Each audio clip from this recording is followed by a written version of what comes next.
야, 이 도둑년아! 여기 숨어 있었구나!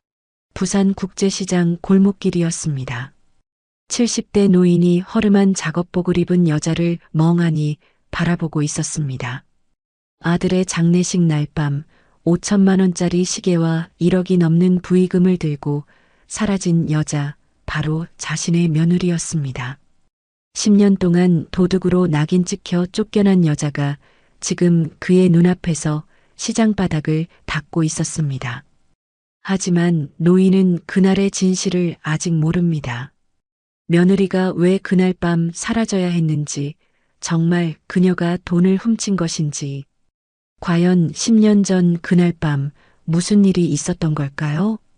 사연 시작하기 전에 구독과 좋아요 부탁드립니다. 항상 시청해주시는 모든 분들께 감사드립니다. 부산국제시장의 오후였습니다. 하늘은 잿빛으로 무겁게 드리워져 있었고 이른 봄비가 가늘게 내리고 있었습니다. 좁은 골목 사이로 생선 비린내와 튀김 기름 냄새가 뒤섞여 코를 찔렀습니다. 사람들의 목소리가 사방에서 터져나왔고 우산을 든 손님들이 분주하게 골목을 오갔습니다. 한태진은 천천히 시장 골목을 걸었습니다. 75의 나이지만 등은 여전히 곧게 펴져 있었고 검은색 바람막이 안주머니에 넣은 손은 단정했습니다. 발걸음은 느렸지만 흐트러지지 않았죠. 그는 이 시장을 자주 찾았습니다. 혼자 사는 노인에게 시장은 그저 장을 보러 오는 곳이 아니었습니다. 사람들의 목소리가 있고 삶의 냄새가 있는 곳이었죠. 태진이 작은 떡볶이 가게 앞을 지나칠 때였습니다. 한쪽 구석 비를 맞으며 쪼그려 앉은 여자가 눈에 들어왔습니다. 낡은 회색 앞치마를 두르고 있었고 손에는 비닐봉지를 들고 있었습니다. 그녀는 바닥에 떨어진 쓰레기를 하나하나 주워 담고 있었습니다. 플라스틱 용기, 깨진 나무젓가락, 구겨진 휴지까지. 태진의 발걸음이 느려졌습니다. 여자의 옆모습이 낯익었습니다. 아니, 낯익다는 표현으론 부족했습니다. 그 윤곽, 그 자세, 쓰레기를 줍는 그 손놀림까지 모든 것이 기억 속 누군가와 겹쳐졌습니다. 태진은 몇 걸음 떨어진 곳에 멈춰 섰습니다. 빗물이 어깨를 적셨지만 개의치 않았습니다. 그저 그 여자를 바라봤습니다. 여자의 머리카락은 빗물에 젖어 목덜미에 달라붙어 있었습니다. 옷은 빛이 발해 원래 색을 알 수 없었고 소매 끝은 해져 실밥이 풀려 있었습니다. 손등에는 붉은 상처 자국이 여러 개 보였습니다. 청소 일을 하다 생긴 흔적처럼 보였습니다. 그때 작은 아이가 여자 곁으로 다가왔습니다. 13살쯤 되어 보이는 여자아이였습니다. 너무 큰 티셔츠를 입고 있었고 운동화는 발등이 눌려 있었습니다. 아이가 여자의 팔을 잡아당겼습니다. 엄마. 아이의 목소리가 가늘게 떨렸습니다. 여자가 고개를 들었습니다. 그 순간 태진의 숨이 멎었습니다. 얼굴이었습니다. 10년 전 그가 알던 그 얼굴이었습니다. 김지원. 그의 며느리였습니다. 얼굴은 10년 전보다 훨씬 야위어 있었습니다. 광대뼈가 두드러졌고 눈 밑에는 검은 그림자가 깔려 있었습니다. 입술은 갈라져 있었고 뺨은 움푹 들어가 있었습니다. 하지만 분명 지원이었습니다. 괜찮아. 지원이 아이의 손을 꼭 잡으며 말했습니다. 목소리는 쉬어 있었지만 다정했습니다. 조금만 더 하면 오늘은 김밥 살 수 있어. 엄마 힘들지 않아. 아이가 고개를 끄덕였습니다. 하지만 눈빛은 걱정으로 가득했습니다. 어린 나이에 어울리지 않는 눈빛이었습니다. 태진의 가슴이 무너져 내렸습니다. 손이 떨리기 시작했고 다리에 힘이 빠졌습니다. 김밥 한 줄을 사기 위해 비를 맞으며 쓰레기를 줍고 있다는 말이 귀를 때렸습니다. 지원이 다시 허리를 숙였습니다. 빗물 웅덩이에 떨어진 깡통을 집어들었습니다. 물기를 털어내고 조심스럽게 비닐봉지에 넣었습니다. 그 손놀림이 너무나 익숙해 보였습니다. 10년 동안 매일 해온 일처럼 태진은 뒤로 한 걸음 물러섰습니다. 가슴 한가운데가 찢어지는 것 같았습니다. 10년 전 기억이 파도처럼 밀려왔습니다. 2015년 4월의 그날, 장남 민석이 교통사고로 세상을 떠난 날이었습니다. 장례식장은 조문객들로 붐볐고 태진은 상주로 앉아 절을 받았습니다. 지원도 옆에 있었습니다. 새까만 상복을 입고 눈이 퉁퉁 부은 채로. 그런데 장례식이 끝나던 새벽 집안이 발칵 뒤집혔습니다. 민석이 아끼던 명품 시계가 사라졌습니다. 스위스 브랜드의 5천만 원짜리 고가 시계였습니다. 민석이 해외 출장을 다니며 평생 모아 산 시계였죠. 게다가 장례식장에 놓여있던 부의금함도 사라졌습니다. 조문객들이 넣어준 돈봉투들이 가득 담겨있던 함이었습니다. 확인된 금액만 해도 1억이 훨씬 넘었습니다. 그리고 지원도 사라졌습니다. 새벽에 집을 나간 뒤 연락이 끊겼습니다. 전화도 받지 않았고 문자도 읽지 않았습니다. 둘째 아들 민우가 달려왔습니다. 숨을 헐떡이며 말했습니다. 형수가 시계하고 부의금함 챙겨서 나갔어요. 제가 봤어요. 그 말 한마디가 모든 걸 결정지었습니다. 태진은 분노했습니다. 남편이 죽었는데 장례식도 제대로 치르기 전에 시계와 조문객들의 정성까지 들고 도망쳤다는 사실이 믿기지 않았습니다. 하지만 증거는 명백했습니다. 사라진 시계와 부의금함, 그리고 사라진 며느리. 태진은 지원의 이름을 집안에서 지웠습니다. 사진도 치웠고 물건도 버렸습니다. 며느리를 찾지 않았습니다. 찾고 싶지도 않았습니다. 그런데 지금 눈앞에 있는 여자는 무엇인가요? 5천만 원짜리 시계와 1억이 넘는 부의금을 들고 도망쳤다는 여자가 왜 10년이 지나도록 부산시장에서 쓰레기를 줍고 있습니까? 그 많은 돈을 가지고 갔다는 여자가 왜 김밥 한 줄 쌀 돈도 없이 비를 맞고 있습니까? 태진의 머릿속이 복잡해졌습니다. 뭔가 잘못됐다는 생각이 들었습니다. 10년 동안 믿어왔던 이야기가 흔들리기 시작했습니다. 지원이 아이를 일으켜 세웠습니다. 비닐봉지를 들고 골목 안쪽으로 걸어갔습니다. 아이가 어머니 손을 꼭 잡고 따라갔습니다. 둘의 뒷모습이 작아졌고 빗속으로 사라져갔습니다. 태진은 그 자리에 서 있었습니다. 빗물이 얼굴을 타고 흘러내렸지만 느껴지지 않았습니다. 가슴속이 텅 비어버린 것 같았습니다. 몇 분이 흘렀는지 모릅니다. 태진은 천천히 돌아섰습니다. 발걸음이 무겁게 느껴졌습니다. 시장을 빠져나와 주차장으로 향했습니다. 차에 올라탔습니다. 운전대를 잡았지만 시동을 걸지 못했습니다.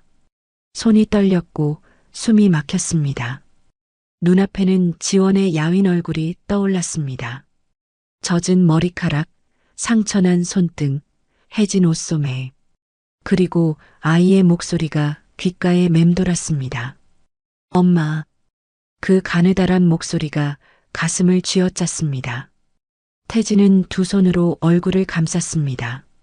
눈시울이 뜨거워졌습니다. 10년 만에 처음 느끼는 감정이었습니다. 의심이었습니다. 내가 틀렸던 건가? 며느리를 잘못 본 건가? 정말 시계를 들고 도망친 게 맞나?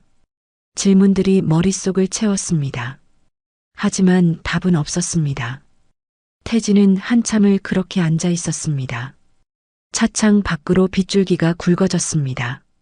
마침내 시동을 걸었습니다. 차가 천천히 움직였습니다.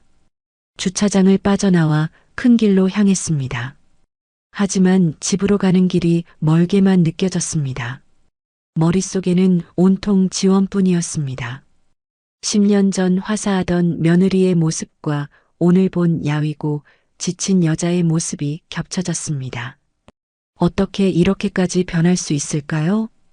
5천만 원짜리 시계에 1억이 넘는 부의금이면 10년을 넉넉하게 살 수 있었을 텐데 왜 저렇게 살고 있을까요? 의문은 꼬리를 물었습니다. 그리고 태진은 깨달았습니다. 10년 동안 단 한 번도 제대로 확인하지 않았다는 것을, 민우의 말만 믿었다는 것을, 며느리에게 변명할 기회조차 주지 않았다는 것을. 집에 도착했습니다. 넓은 저택의 현관문을 열고 들어섰습니다. 집은 조용했습니다. 너무 조용했습니다. 태진은 거실을 천천히 가로질렀습니다. 발소리가 대리석 바닥에 울렸습니다. 서재로 들어가 문을 닫았습니다. 책상 앞에 앉았습니다. 눈앞에 민석의 사진이 보였습니다. 작은 액자 속에서 아들이 웃고 있었습니다. 그 미소가 오늘따라 유난히 슬퍼 보였습니다. 민석아, 태진의 목소리가 떨렸습니다. 아빠가 뭘 놓친 거니? 대답은 없었습니다. 사진 속 아들은 그저 웃고 있을 뿐이었습니다. 태진은 한참을 그렇게 앉아 있었습니다. 창밖으로 빗소리가 들렸습니다. 10년 전 그날도 이렇게 비가 내렸었습니다. 문득 무언가가 떠올랐습니다. 민석의 유품, 장례를 치르고 정리했던 물건들이었습니다. 어딘가에 상자로 보관해 뒀었습니다. 태진은 자리에서 일어났습니다. 무릎이 욱신거렸지만 개의치 않았습니다. 서재를 나와 안방으로 향했습니다. 드레스룸 한쪽 구석에 낡은 상자가 놓여 있었습니다. 먼지가 쌓여 있었습니다. 10년 동안 한 번도 열어보지 않았던 상자였습니다. 태진은 떨리는 손으로 상자를 들어 올렸습니다. 무게가 느껴졌습니다. 가벼운 상자였지만 마음에는 무겁게 눌렸습니다. 서재로 돌아와 책상 위에 조심스럽게 내려놓았습니다. 한참을 상자를 바라만 봤습니다. 뚜껑을 열 용기가 나지 않았습니다. 심호흡을 했습니다. 한 번, 두 번, 그리고 천천히 뚜껑을 열었습니다. 상자 안에는 민석의 물건들이 담겨 있었습니다. 낡은 수첩, 명함 몇 장, 그리고 편지 봉투 하나. 태진은 봉투를 집어들었습니다. 손이 떨렸습니다. 봉투를 열고 안에서 편지를 꺼냈습니다. 민석의 필체였습니다. 몇 줄 되지 않는 짧은 편지였습니다. 태진은 천천히 읽기 시작했습니다. 아버지, 지원이는 좋은 사람입니다. 아버지가 저를 믿어주신다면 지원이도 살 수 있을 거예요. 단 한 줄이었습니다. 하지만 그 한 줄이 태진의 가슴을 뚫고 지나갔습니다. 손이 떨렸습니다. 편지가 흔들렸습니다. 눈앞이 흐려졌습니다. 믿어주신다면. 민석의 목소리가 들리는 것 같았습니다. 조용하고 차분한 목소리. 아버지 앞에서 항상 조심스럽던 아들의 목소리. 태진은 편지를 가슴에 꼭 눌렀습니다. 눈물이 흘러내렸습니다. 내가 잘못 본 건가? 목소리가 떨렸습니다.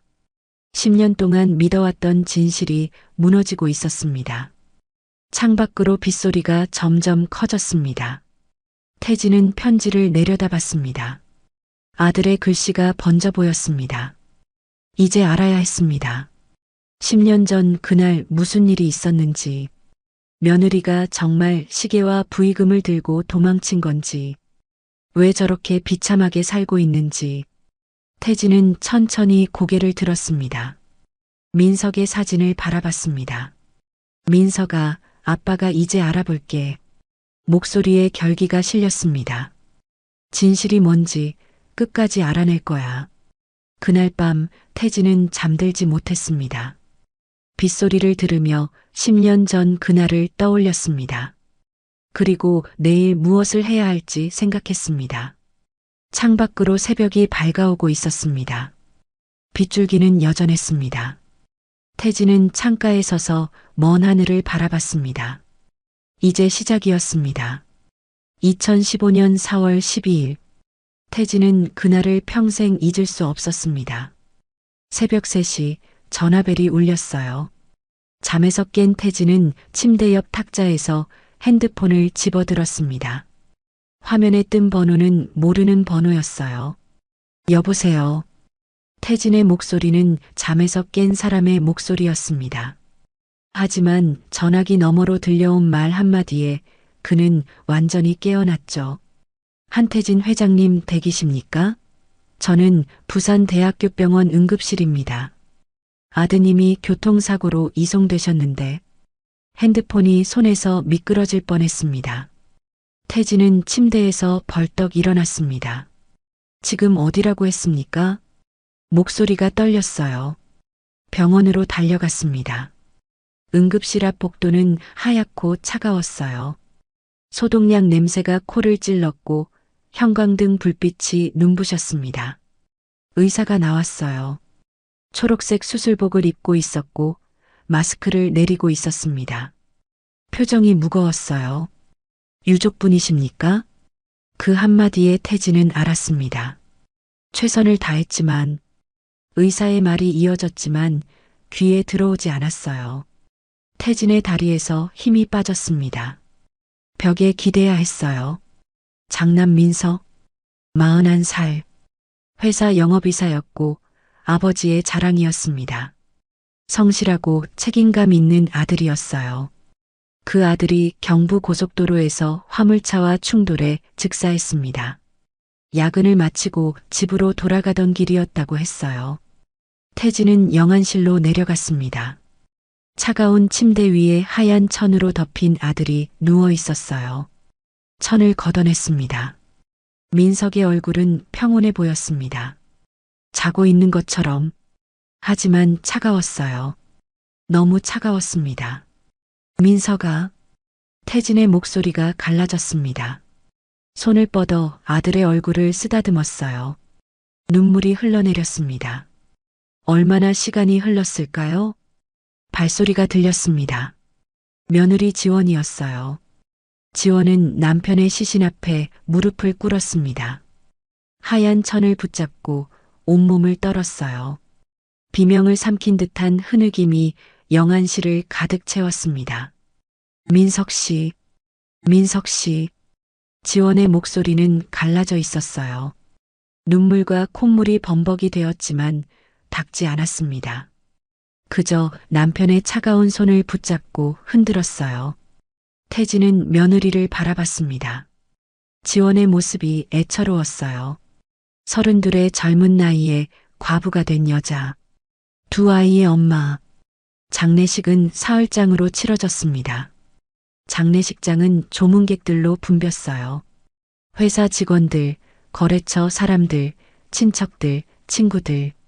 모두 민석의 죽음을 애도했습니다. 태진은 상주로 앉아 절을 받았어요.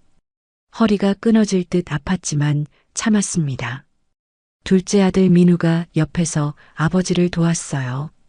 지원은 검은 상복을 입고 태진 옆에 앉아 있었습니다. 얼굴이 창백했고 눈은 퉁퉁 부어 있었어요. 조문객이 올 때마다 고개를 숙였습니다. 부의금이 쏟아졌어요. 흰 봉투들이 부의금함에 가득 쌓였습니다. 민석의 인맥이 넓었던 만큼 조문객도 많았고 부의도 많았어요. 사흘째 되는 날 새벽, 발인을 앞두고 있었습니다.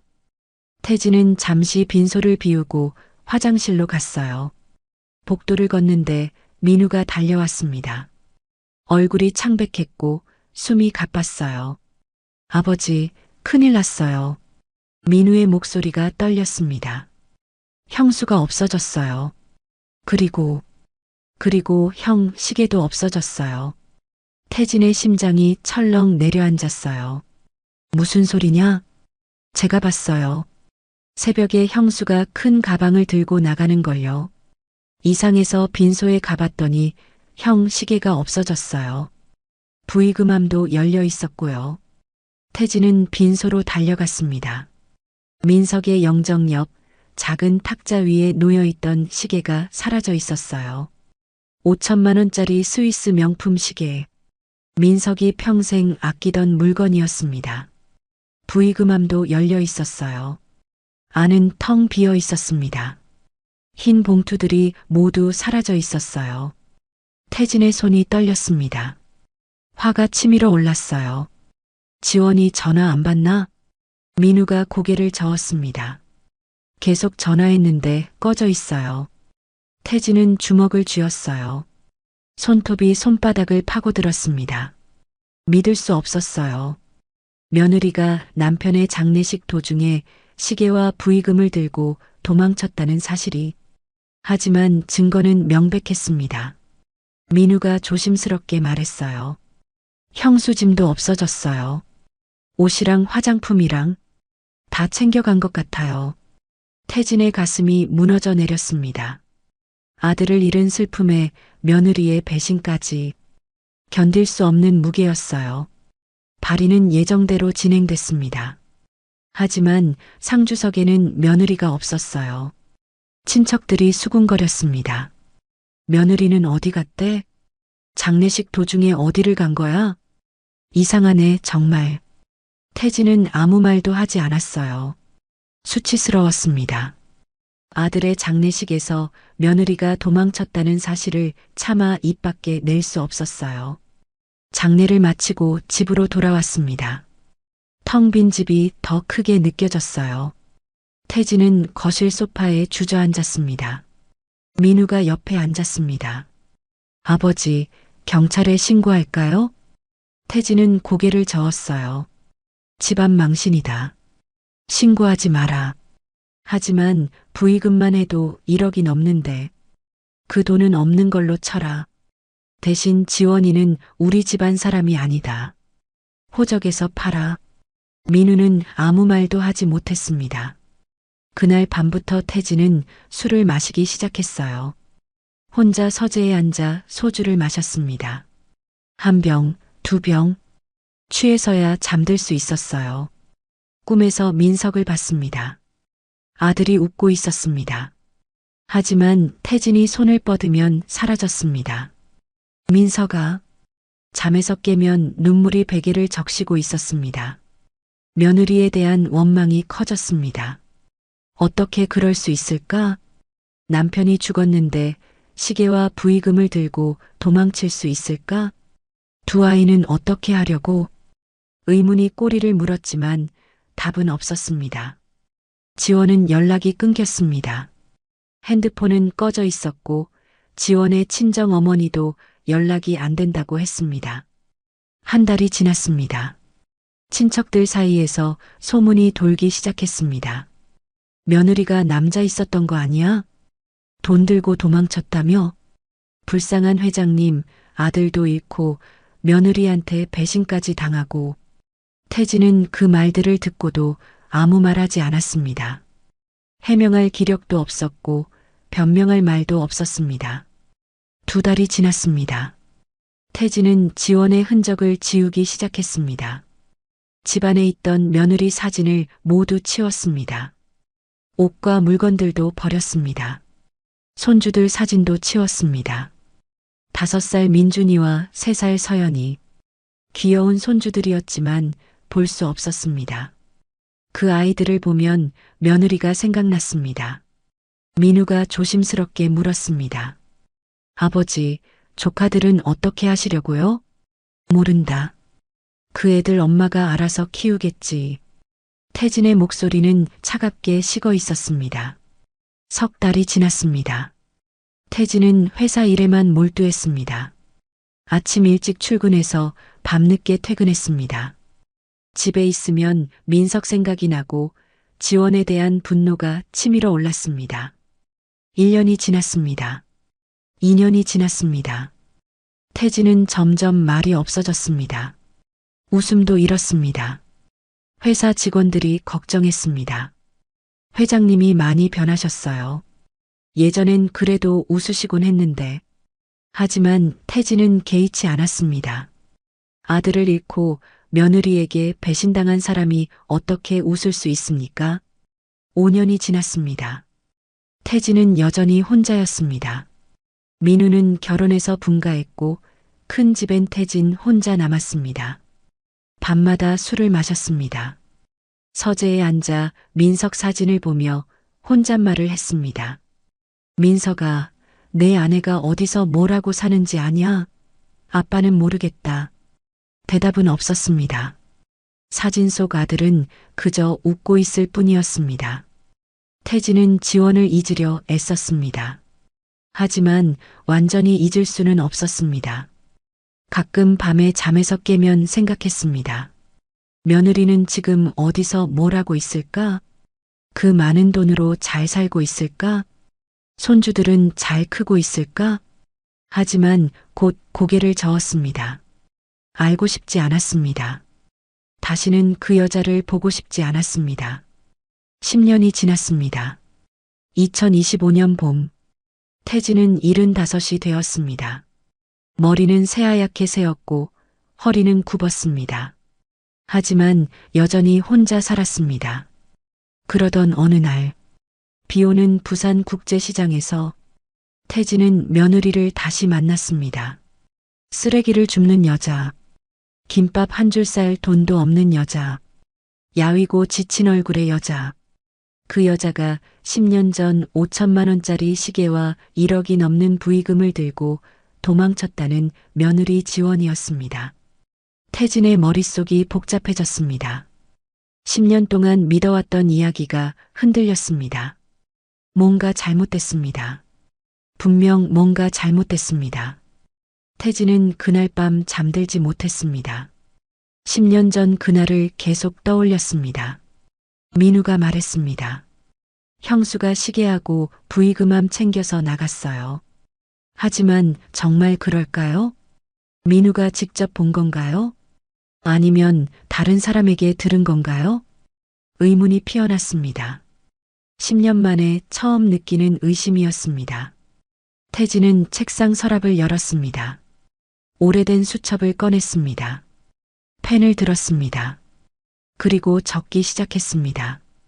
2015년 4월 15일 장례식 새벽 무슨 일이 있었나?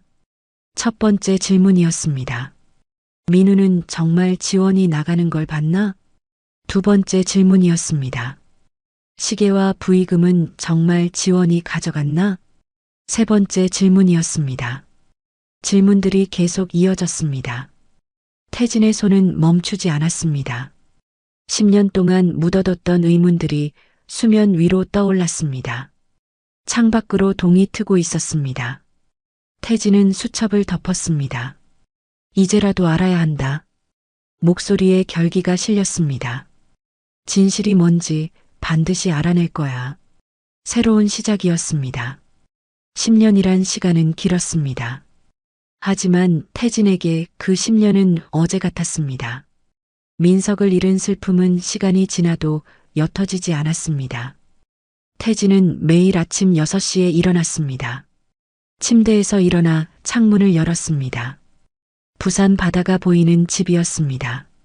하지만 태진은 바다를 보지 않았습니다. 그저 하루를 시작할 뿐이었습니다.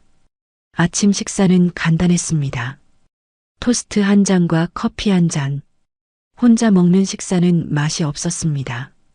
씹어 삼키는 것조차 귀찮았습니다. 회사로 출근했습니다. 운전기사가 차를 몰았고 태진은 뒷좌석에 앉아 창밖을 바라봤습니다. 거리는 분주했습니다. 사람들은 바쁘게 움직였고 차들은 빠르게 달렸습니다. 하지만 태진의 세상은 멈춰 있었습니다. 회사에 도착하면 직원들이 인사했습니다. 안녕하십니까, 회장님. 태진은 고개만 끄덕였습니다. 말이 적어졌습니다. 웃음도 잃었습니다. 회의 시간이었습니다. 임원들이 보고를 했습니다. 매출, 이익, 신규 사업 계획. 숫자들이 쏟아졌지만 태진의 귀에 제대로 들어오지 않았습니다. 회장님, 어떻게 생각하십니까? 임원이 물었습니다.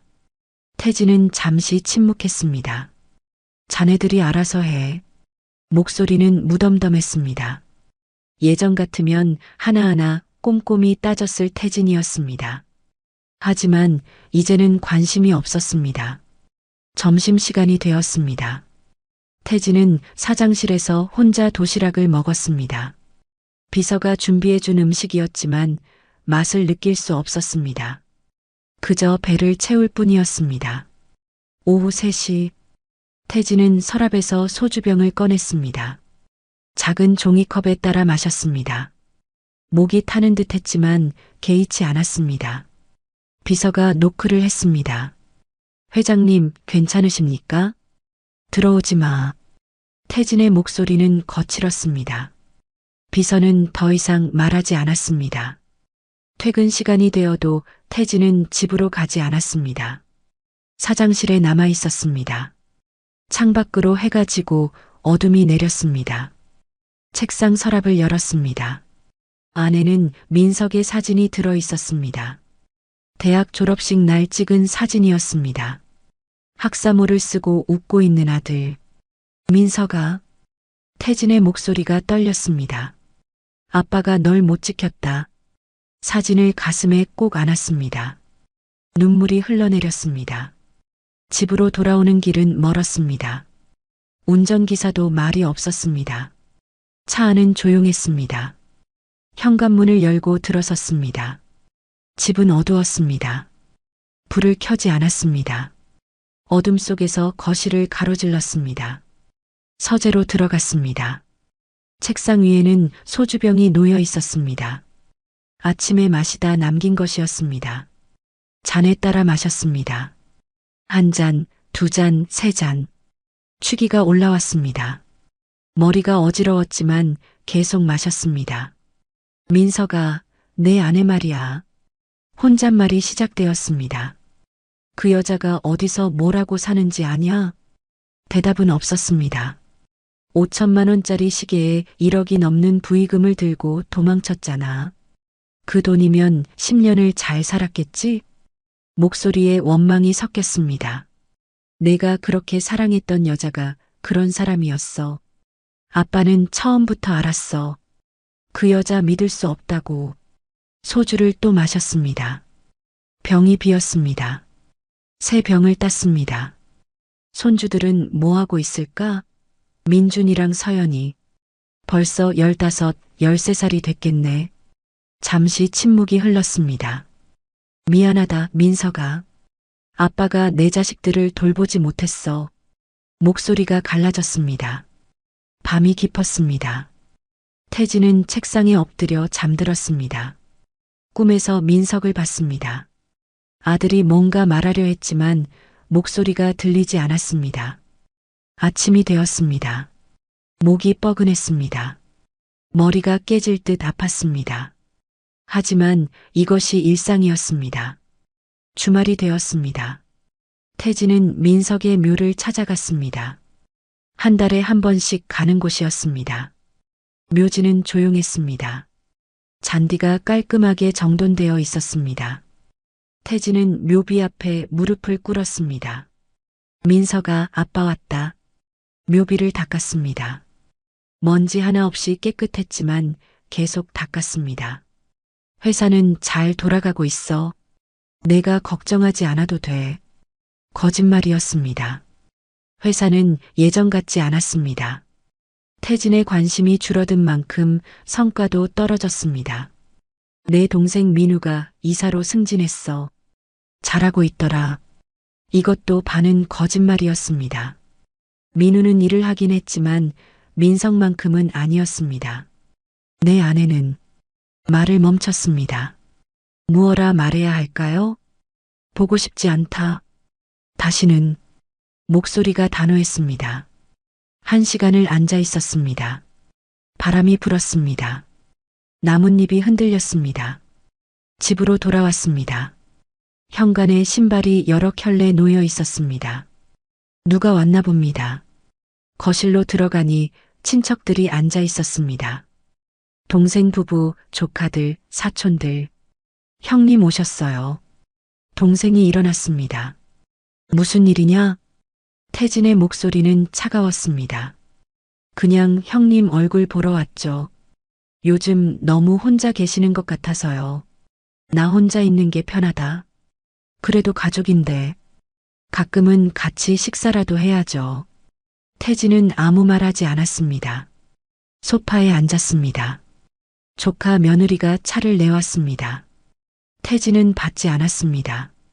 형님, 요즘 건강은 어떠세요? 동생이 조심스럽게 물었습니다. 멀쩡하다.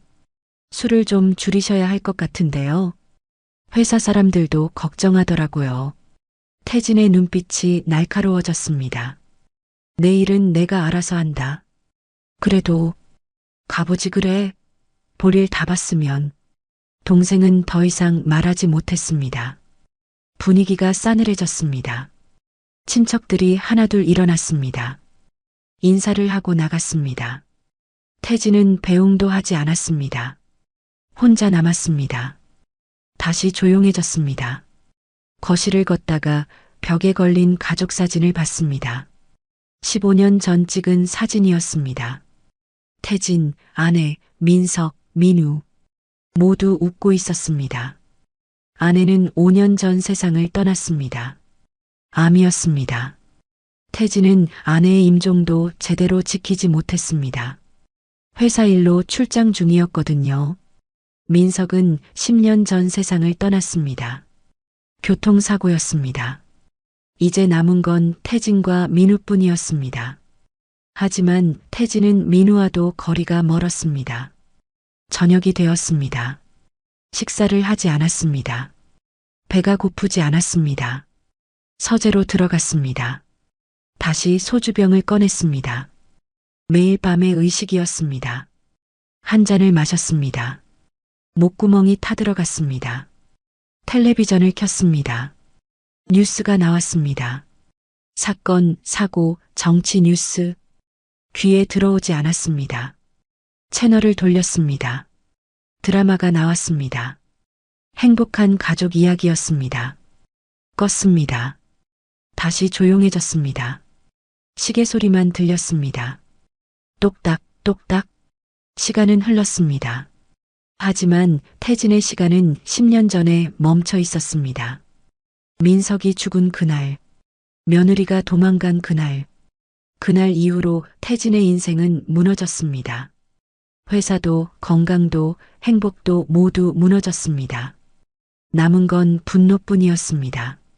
며느리에 대한 분노, 지원에 대한 원망. 어떻게 그럴 수 있어? 태진은 중얼거렸습니다. 남편이 죽었는데 돈을 들고 도망치다니. 두 아이를 두고 도망치다니. 하지만 한편으로는 불안했습니다. 마음 한켠이 늘 불편했습니다. 정말 그랬을까? 지원이 정말 그런 사람이었을까? 민석은 지원을 사랑했습니다. 결혼하기 전부터 오래 사귀었습니다. 태진도 처음엔 지원을 좋아했습니다. 공손하고 예의 바른 며느리였으니까요. 그런 여자가 갑자기 도둑이 될 수 있을까? 의심이 스멀스멀 피어났습니다. 하지만 태진은 고개를 저었습니다. 증거가 있지 않은가? 민우가 봤다고 했지 않은가? 시계와 부의금함이 사라졌지 않은가? 아니야. 분명히 그 여자가 가져갔어.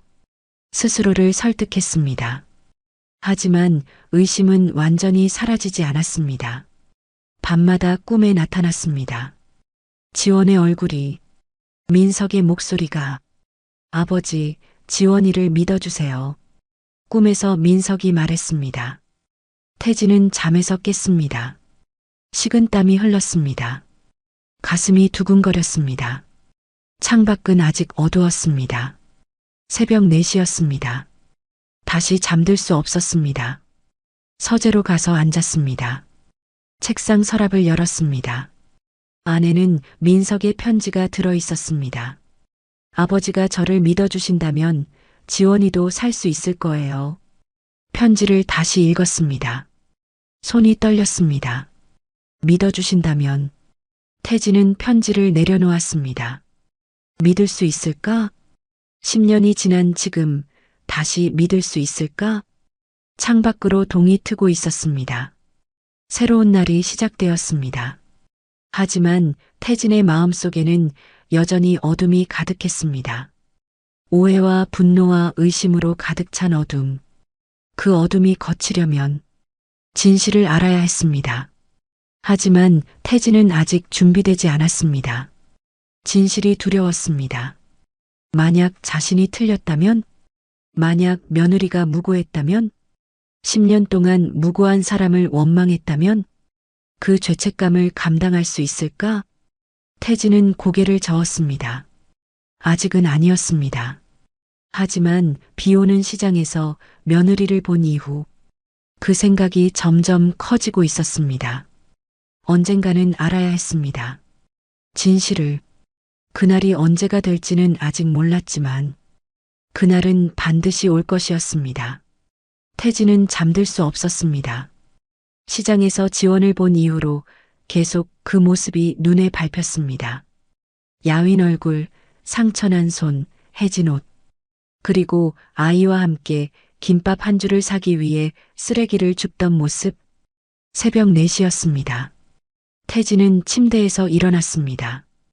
더 이상 누워 있을 수 없었습니다. 서재로 갔습니다. 책상 앞에 앉아 창밖을 바라봤습니다. 어둠이 걷히고 있었습니다. 결심했습니다. 다시 가봐야 했습니다. 시장으로. 지원을 다시 봐야 했습니다. 오전 10시였습니다.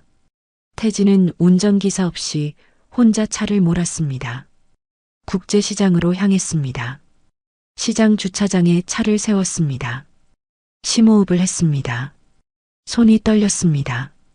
차에서 내렸습니다. 골목으로 들어갔습니다. 사람들이 분주하게 오갔습니다. 태진은 천천히 걸었습니다. 지난번에 지원을 봤던 그 자리로 갔습니다. 떡볶이 가게 앞이었습니다. 하지만 아무도 없었습니다. 태진은 주변을 둘러봤습니다. 골목 이곳저곳을 살폈습니다. 1시간을 헤맸습니다. 지원은 보이지 않았습니다. 포기하려던 순간이었습니다. 저 앞쪽 작은 슈퍼마켓 앞에서 누군가 바닥을 쓸고 있었습니다. 낡은 회색 앞치마를 두른 여자였습니다. 태진의 심장이 빠르게 뛰었습니다. 지원이었습니다. 더 가까이 다가갔습니다. 10걸음, 5걸음. 태진은 멈춰 섰습니다. 지원은 빗자루로 바닥을 쓸고 있었습니다. 담배꽁초, 휴지, 낙엽을 모으고 있었습니다. 허리를 숙인 채 계속 쓸었습니다. 얼굴은 땀에 젖어 있었습니다. 봄 날씨였지만 힘든 노동에 땀이 났나 봅니다. 머리카락이 이마에 달라붙어 있었습니다. 태진은 그 모습을 바라봤습니다. 10년 전 화사하게 웃던 며느리의 모습은 어디에도 없었습니다. 지금 눈앞의 여자는 너무 달랐습니다. 지원이 고개를 들었습니다. 슈퍼 주인이 뭔가 말했나 봅니다. 고개를 끄덕이고 다시 일을 계속했습니다. 1시간이 지났습니다. 지원은 계속 일했습니다. 바닥을 쓸고 쓰레기통을 비우고 박스를 정리했습니다. 잠시도 쉬지 않았습니다. 정오가 되었습니다. 지원이 앞치마를 벗었습니다. 슈퍼 주인에게 인사를 하고 나왔습니다. 태진은 멀리서 따라갔습니다. 들키지 않게 조심했습니다. 지원은 골목 안쪽으로 걸어갔습니다. 좁은 길을 돌아 작은 건물 앞에 섰습니다. 낡은 다세대 주택이었습니다. 계단을 올라갔습니다. 2층, 3층. 가파른 계단이었습니다. 태진도 따라 올라갔습니다. 숨이 찼지만 계속 올라갔습니다. 지원이 4층 문 앞에 섰습니다. 열쇠를 꺼내 문을 열었습니다. 안으로 들어갔습니다. 태진은 계단 중간에 섰습니다. 가슴이 두근거렸습니다. 잠시 후 아이 목소리가 들렸습니다. 엄마 왔어? 남자아이 목소리였습니다. 응, 엄마 왔어. 지원의 목소리가 들렸습니다. 피곤함이 묻어 있었지만 다정했습니다. 점심 먹자. 엄마가 김밥 샀어. 김밥이요? 진짜요? 아이의 목소리가 밝아졌습니다. 응, 오늘은 특별히. 태진은 계단에 주저앉았습니다. 다리에 힘이 풀렸습니다. 김밥. 그것도 특별한 날이라고 했습니다. 10년 전 1억이 넘는 돈을 들고 도망쳤다는 여자가 뭔가 잘못됐습니다. 분명히 잘못됐습니다. 태진은 천천히 일어났습니다. 계단을 내려갔습니다. 건물 밖으로 나왔습니다. 골목 모퉁이에 작은 벤치가 있었습니다. 그곳에 앉았습니다. 1시간을 기다렸습니다. 2시간을 기다렸습니다. 오후 3시쯤이었습니다. 지원이 다시 나왔습니다. 다른 옷으로 갈아입었습니다. 여전히 낡은 옷이었습니다. 어디로 가는 걸까요? 태진은 다시 따라갔습니다. 지원은 시장 안쪽으로 갔습니다. 작은 식당 앞에 섰습니다. 분식집이었습니다. 안으로 들어갔습니다. 앞치마를 두르고 일하기 시작했습니다. 설거지를 하고 테이블을 닦고 손님을 받았습니다. 태진은 식당 맞은편 가게 앞에 섰습니다. 지원을 지켜봤습니다. 4시간이 흘렀습니다. 지원은 계속 일했습니다. 쉬는 시간도 없이 움직였습니다. 오후 7시였습니다. 지원이 식당을 나왔습니다. 피곤한 표정이었습니다. 하지만 집으로 가지 않았습니다. 다른 곳으로 향했습니다. 편의점이었습니다. 24시간 편의점. 지원이 안으로 들어갔습니다. 점원복으로 갈아입었습니다. 카운터에 섰습니다. 태진은 숨이 막혔습니다. 새벽 청소, 낮 식당, 밤 편의점. 하루 종일 일하고 있었습니다. 태진은 편의점 유리창 너머로 지원을 봤습니다. 손님이 오면 계산을 했습니다. 미소를 지으려 애쓰는 모습이 보였습니다. 하지만 눈빛은 지쳐 있었습니다. 1시간을 더 지켜봤습니다. 태진은 차로 돌아왔습니다. 운전석에 앉았습니다. 시동을 걸지 못했습니다. 손이 떨렸습니다. 눈물이 흘러내렸습니다. 75의 노인이 울고 있었습니다. 내가 뭘 한 거야? 목소리가 떨렸습니다. 1억이 넘는 돈을 가지고 도망쳤다고? 저렇게 살고 있는데? 주먹으로 핸들을 쳤습니다. 경적이 울렸습니다. 내가 틀렸어. 완전히 틀렸어. 머릿속이 복잡했습니다. 10년 동안 믿어왔던 이야기가 무너지고 있었습니다. 집으로 돌아왔습니다. 하지만 집에 들어가지 못했습니다. 차 안에 앉아 있었습니다. 핸드폰을 꺼냈습니다. 민우에게 전화를 걸었습니다. 여보세요, 아버지? 민우의 목소리가 들렸습니다. 민우야. 네, 아버지. 무슨 일이세요? 태진은 잠시 침묵했습니다. 10년 전 그날 말이다. 네. 형수가 시계하고 부의금 가지고 나갔다고 했지? 전화 너머가 조용해졌습니다. 네. 그랬죠. 너 직접 봤니? 그게 민우의 목소리가 흔들렸습니다. 직접 봤냐고 물어보는 거다. 태진의 목소리가 날카로워졌습니다. 아니, 제가 직접 본 건 아니고. 그럼 누가 봤어?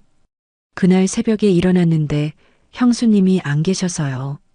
그래서 빈소에 가봤더니 시계랑 부의금함이 없어서. 그래서 형수가 가져갔다고 단정한 거야? 민우는 대답하지 못했습니다. 다른 증거는?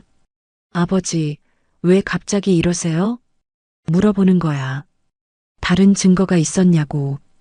그때 다들 그렇게 생각했잖아요. 형수님이 없어졌고 물건도 없어졌고. 태진은 전화를 끊었습니다. 더 이상 듣고 싶지 않았습니다. 차에서 내렸습니다. 집으로 들어갔습니다. 서재로 갔습니다. 책상 서랍을 열었습니다. 수첩을 꺼냈습니다. 새 페이지를 펼쳤습니다. 펜을 들었습니다. 적기 시작했습니다. 김지원, 현재 국제시장 근처 거주. 새벽 슈퍼마켓 청소, 낮 식당 근무, 밤 편의점 근무. 아이들과 함께 생활. 김밥도 특별한 날에만. 돈이 없음. 10년 동안 부의금 사용 흔적 없음. 펜을 멈췄습니다. 적어놓은 글들을 바라봤습니다. 결론은 명백했습니다. 지원은 돈을 가져가지 않았습니다. 그렇다면 누가? 태진은 새 페이지를 펼쳤습니다. 시계와 부의금은 누가 가져갔나? 첫 번째 질문이었습니다. 민우는 왜 형수가 가져갔다고 했나? 두 번째 질문이었습니다. 진짜 범인은 누구인가? 세 번째 질문이었습니다. 태진은 수첩을 덮었습니다. 고개를 들었습니다. 창밖으로 밤하늘이 보였습니다. 별이 반짝이고 있었습니다. 지원아. 태진의 목소리가 떨렸습니다. 지원아, 미안하다. 내가 널 의심했어. 눈물이 흘러내렸습니다. 10년 동안 혼자 고생했구나. 아이들 키우면서 가슴이 찢어지는 것 같았습니다. 하지만 아직 직접 만나지는 못했습니다. 용기가 나지 않았습니다. 뭐라고 말해야 할까요? 어떻게 사과해야 할까요? 10년 동안 외면하고 원망했던 며느리에게 태진은 책상에 엎드렸습니다. 온몸이 떨렸습니다. 그날 밤 태진은 잠들지 못했습니다. 지원의 모습이 계속 떠올랐습니다. 바닥을 쓸던 모습, 식당에서 일하던 모습, 편의점 카운터에 서 있던 모습, 그리고 아이에게 김밥을 사준다고 했던 목소리. 오늘은 특별히 그 한마디가 태진의 가슴을 찔렀습니다. 김밥 한 줄이 특별한 날. 그것이 며느리의 삶이었습니다. 태진은 일어났습니다. 서재 책장을 열었습니다. 오래된 상자를 꺼냈습니다. 민석의 유품이 담긴 상자였습니다. 상자를 열었습니다. 사진들이 들어 있었습니다. 민석과 지원의 결혼 사진이었습니다. 웨딩드레스를 입은 지원이 웃고 있었습니다. 민석도 행복해 보였습니다. 민석아. 태진이 사진을 쓰다듬었습니다. 내 아내는 도둑이 아니었어. 아버지가 틀렸어. 목소리가 갈라졌습니다. 미안하다. 너희 둘한테 다. 태진은 사진을 가슴에 안았습니다. 한참을 그렇게 앉아 있었습니다. 창밖으로 동이 트고 있었습니다. 새로운 날이 시작되었습니다. 태진은 결심했습니다. 진실을 밝혀야 했습니다. 누가 시계와 부의금을 가져갔는지, 왜 지원에게 누명을 씌웠는지 반드시 알아내야 했습니다. 그리고 지원에게 사과해야 했습니다. 10년 동안의 잘못을. 하지만 그 전에 증거가 필요했습니다. 확실한 증거가. 태진은 수첩을 펼쳤습니다. 다음 행동 계획을 적기 시작했습니다. 진실을 찾는 여정이 시작되었습니다. 태진은 그날 밤 한숨도 자지 못했습니다. 지원의 모습이 계속 눈에 밟혔습니다. 새벽 6시가 되자 더 이상 침대에 누워 있을 수 없었습니다. 일어나 서재로 갔습니다. 책상 앞에 앉았습니다. 창밖으로 동이 트고 있었습니다. 민석의 사진이 눈에 들어왔습니다. 액자 속에서 아들이 웃고 있었습니다. 태진은 사진을 집어들었습니다. 민석아, 뭔가 놓친 게 있는 것 같아. 혼잣말이 흘러나왔습니다. 내가 남긴 게 더 있지 않을까? 문득 생각이 났습니다. 민석의 유품, 장례 후 정리했던 물건들, 어딘가에 더 있을 것 같았습니다. 태진은 자리에서 일어났습니다. 안방으로 갔습니다. 드레스룸 깊숙한 곳에 낡은 상자들이 쌓여 있었습니다. 하나씩 꺼내 열어봤습니다. 첫 번째 상자에는 옷가지들이 들어 있었습니다. 민석이 입던 셔츠, 넥타이, 양복. 두 번째 상자를 열었습니다. 책들이 담겨 있었습니다. 민석이 좋아하던 소설책, 경영서적. 세 번째 상자였습니다. 태진은 뚜껑을 열었습니다. 안에는 서류 봉투가 가득했습니다. 하나씩 꺼내 살펴봤습니다. 회사 서류, 계약서, 영수증. 별다른 건 없었습니다. 마지막 봉투를 집어들었습니다. 무게가 느껴졌습니다. 뭔가 들어 있었습니다. 봉투를 열었습니다. 안에서 편지 한 통이 나왔습니다. 봉투에는 아버지께라고 적혀 있었습니다. 태진의 손이 떨렸습니다. 민석의 필체였습니다. 편지를 꺼냈습니다. 천천히 펼쳤습니다. 종이가 약간 누렇게 변색되어 있었습니다. 읽기 시작했습니다. 아버지, 이 편지를 읽고 계신다면 제게 무슨 일이 생긴 거겠죠? 첫 문장이었습니다. 태진의 가슴이 철렁했습니다. 먼저 말씀드리고 싶은 건 지원이에 관한 이야기입니다. 지원. 태진은 숨을 멈췄습니다. 아버지는 지원이를 좋아하지 않으시는 것 같습니다. 집안이 변변치 않다고 생각하시죠? 맞는 말이었습니다. 태진은 처음부터 지원의 집안을 탐탁지 않게 여겼습니다. 하지만 아버지, 지원이는 정말 좋은 사람입니다. 민석의 글씨가 조금 흔들려 있었습니다. 급하게 쓴 것 같았습니다. 제가 힘들 때 항상 곁에 있어줬습니다. 회사에서 실수해서 아버지께 혼났을 때도, 제가 아플 때도 지원이가 저를 지켜줬습니다. 태진은 계속 읽었습니다. 지원이는 욕심이 없습니다. 돈이나 명예에 관심이 없어요. 그저 저를 사랑하고 아이들을 사랑하는 사람입니다. 눈물이 편지 위에 떨어졌습니다. 태진은 닦지 않았습니다. 만약 제게 무슨 일이 생기면 아버지께서 지원이를 돌봐주셨으면 합니다. 손이 떨렸습니다. 아버지가 저를 믿어주신다면 지원이도 살 수 있을 거예요. 바로 그 문장이었습니다. 전에 봤던 그 문장. 지원이를 믿어주세요. 절대 아버지를 실망시키지 않을 사람입니다. 편지는 거기서 끝났습니다. 서명이 있었습니다. 아들 민석 올림. 태진은 편지를 가슴에 꼭 눌렀습니다. 온몸이 떨렸습니다.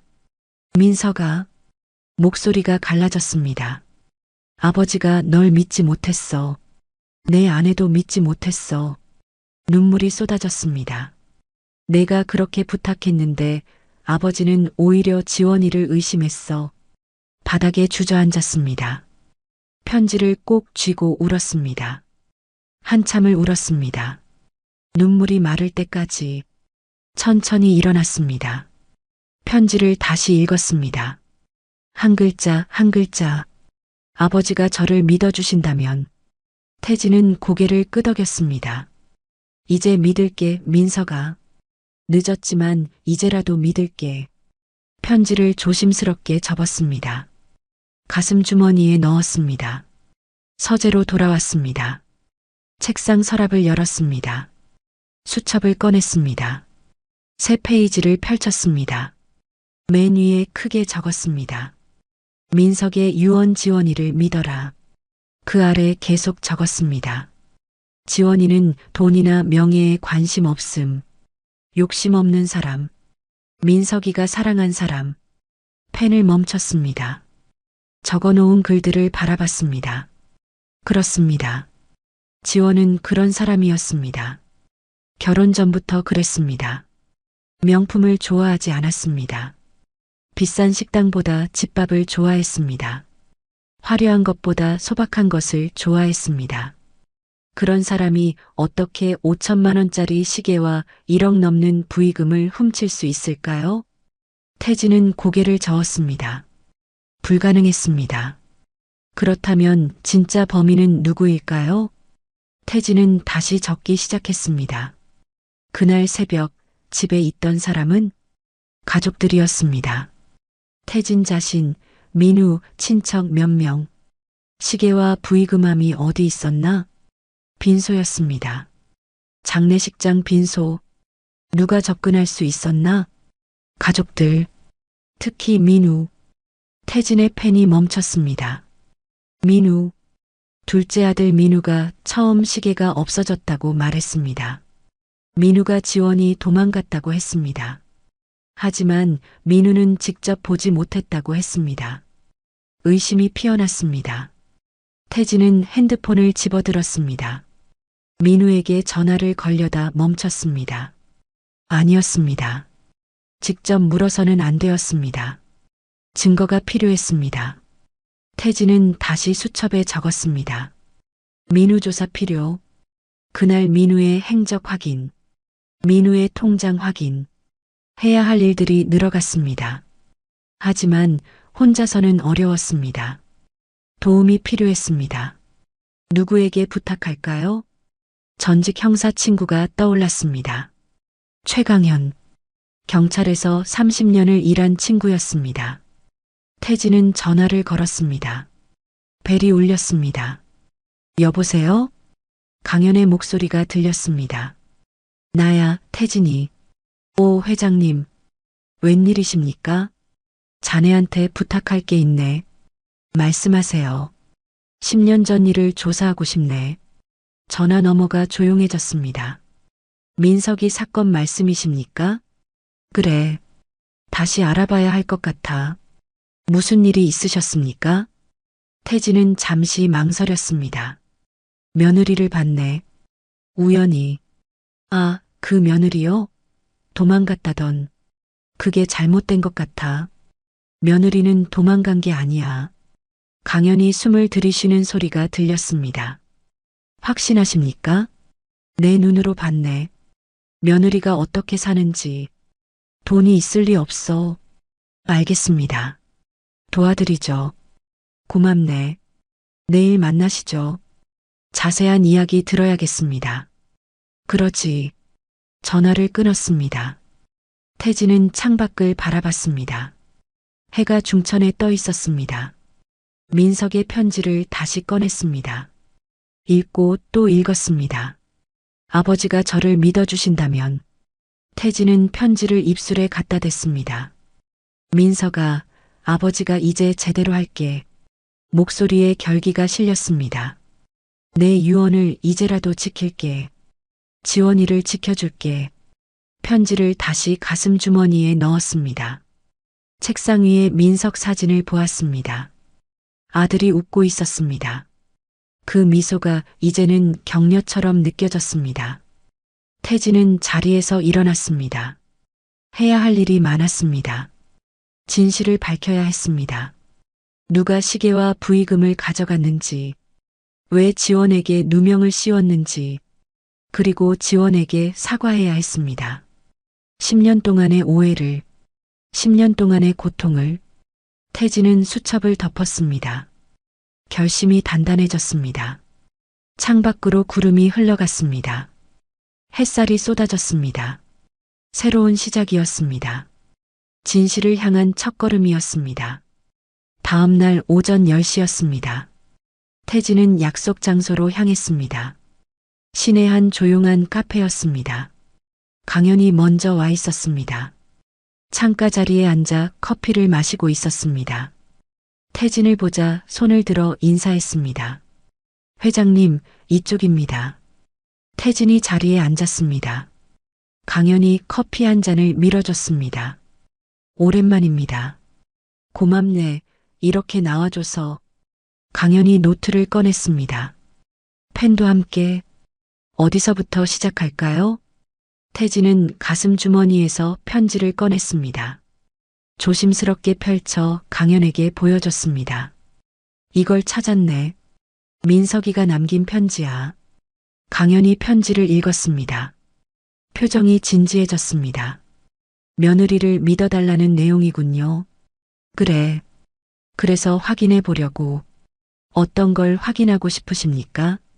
태진은 수첩을 꺼냈습니다.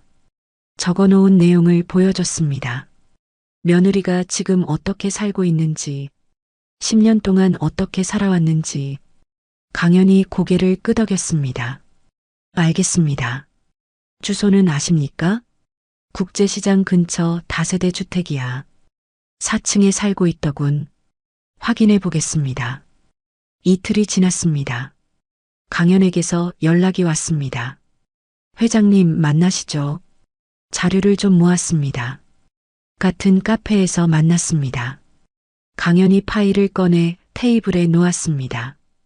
김지원 씨 주민등록 등본입니다. 10년 전부터 같은 주소에 살고 계시네요. 태진이 서류를 받아봤습니다. 국제시장 근처 주소가 적혀 있었습니다. 월세입니다.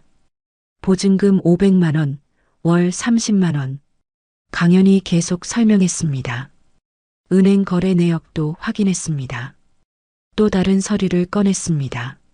10년 동안 통장에 큰 돈이 들어온 적이 없습니다. 전부 일당이나 월급이에요. 태진의 손이 떨렸습니다. 청소 일당, 식당 급여, 편의점 급여. 세 군데서 일하고 계십니다. 세 군데나? 네. 새벽 6시부터 밤 10시까지 일하십니다. 태진은 입술을 깨물었습니다. 자녀들은? 큰아들 한민준, 15살. 둘째 딸 한서연, 13살. 둘 다 국제시장 근처 중학교에 다닙니다. 강연히 사진을 꺼냈습니다. 학교 가는 아이들 사진이었습니다. 교복도 헌 것입니다. 아마 물려받은 것 같습니다. 태진은 사진을 오래 들여다봤습니다. 민준이와 서연이 손주들이었습니다. 병원 기록도 확인했습니다. 강연히 또 다른 서류를 꺼냈습니다. 큰아들이 천식이 있습니다. 하지만 제대로 치료받지 못하고 있어요. 병원비가 없어서입니다. 태진의 가슴이 조였습니다. 둘째 딸은 심장이 약합니다. 정밀 검사를 받아야 하는데 못 받고 있습니다. 왜? 역시 돈이 없어서입니다. 검사비가 200만 원 정도 든다고 하더군요. 태진은 주먹을 쥐었습니다. 손톱이 손바닥을 파고들었습니다. 이런 여자가 1억 넘는 돈을 가지고 도망쳤다? 목소리가 떨렸습니다. 강연히 조심스럽게 말했습니다. 제 생각에는 누명을 쓴 것 같습니다. 나도 그렇게 생각하네. 태진이 서류를 내려놓았습니다. 민우를 조사해 줄 수 있나? 둘째 아드님 말씀이십니까? 그래. 그날 민우가 시계와 부의금이 없어졌다고 했거든. 강연히 노트에 적었습니다. 알겠습니다. 며칠 시간을 주십시오. 일주일이 지났습니다. 다시 만났습니다. 이번엔 강연의 표정이 심각했습니다. 회장님, 이상한 점을 발견했습니다. 뭔가? 강연히 통장 사본을 꺼냈습니다. 민우 씨 통장입니다. 10년 전 거래 내역이에요. 태진이 서류를 받아봤습니다. 2015년 4월 16일 5천만 원 입금. 태진의 눈이 커졌습니다. 장례식 다음 날입니다. 출처가 어디지? 현금 입금입니다. 출처를 알 수 없어요. 태진은 계속 서류를 봤습니다. 같은 날 오후 2천만 원 출금. 어디로 나갔나? 도박 사이트입니다. 온라인 카지노예요. 태진의 얼굴이 굳었습니다. 그리고 사흘 후 3천만 원 또 출금. 역시 도박입니다. 민우가 도박을 했단 말인가? 네. 10년 전부터 도박 빚이 있었습니다. 강연히 다른 서류를 보여줬습니다. 사채업자들에게 빌린 돈이 당시 8천만 원이었습니다. 태진은 숨이 막혔습니다. 그래서 민우가 말을 잇지 못했습니다. 형님 시계를 가져간 것 같습니다. 그리고 부의금함도요. 태진은 의자에 깊이 기댔습니다. 머리가 어지러웠습니다. 확실한 증거가 더 필요합니다. 강연히 말했습니다. 시계를 찾아야 합니다. 민우 씨가 아직 가지고 있을 수도 있어요. 어떻게? 사무실을 확인해 봐야 합니다. 집도요. 태진은 고개를 끄덕였습니다. 내가 해보지. 사흘 후였습니다. 태진은 회사로 갔습니다. 민우가 출장 간 날이었습니다. 민우의 사무실 문을 열었습니다. 넓고 깨끗한 사무실이었습니다. 책상 서랍을 열었습니다. 서류들이 가득했습니다. 하나씩 확인했습니다. 별다른 것은 없었습니다. 캐비닛을 열었습니다. 파일들이 정리되어 있었습니다. 역시 특별한 건 없었습니다. 책장을 살폈습니다. 책들이 빽빽이 꽂혀 있었습니다. 한 권씩 빼서 확인했습니다. 대부분 경영서적이었습니다. 마지막 책을 뽑았을 때였습니다. 뒤에 뭔가 숨겨져 있었습니다. 작은 상자였습니다. 나무로 만든 고급 상자. 태진은 상자를 꺼냈습니다. 손이 떨렸습니다. 뚜껑을 열었습니다. 안에 시계가 들어 있었습니다. 민석의 시계였습니다. 5천만 원짜리 스위스 명품 시계. 민석이 평생 아끼던 시계. 태진은 시계를 집어들었습니다. 뒷면을 확인했습니다. 각인이 있었습니다. H, M, S. 한민석의 이니셜이었습니다. 민석이 직접 새겨 넣은 것이었습니다. 태진의 눈에서 눈물이 흘러내렸습니다. 민우야, 내가. 목소리가 떨렸습니다. 시계를 다시 상자에 넣었습니다. 상자를 들고 사무실을 나왔습니다. 강연에게 전화를 걸었습니다. 찾았네. 시계를. 어디서요? 민우 사무실이야. 책장 뒤에 숨겨져 있더군. 이제 확실하네요. 그래. 이제 확실해. 태진은 차에 올랐습니다. 시계 상자를 조수석에 놓았습니다.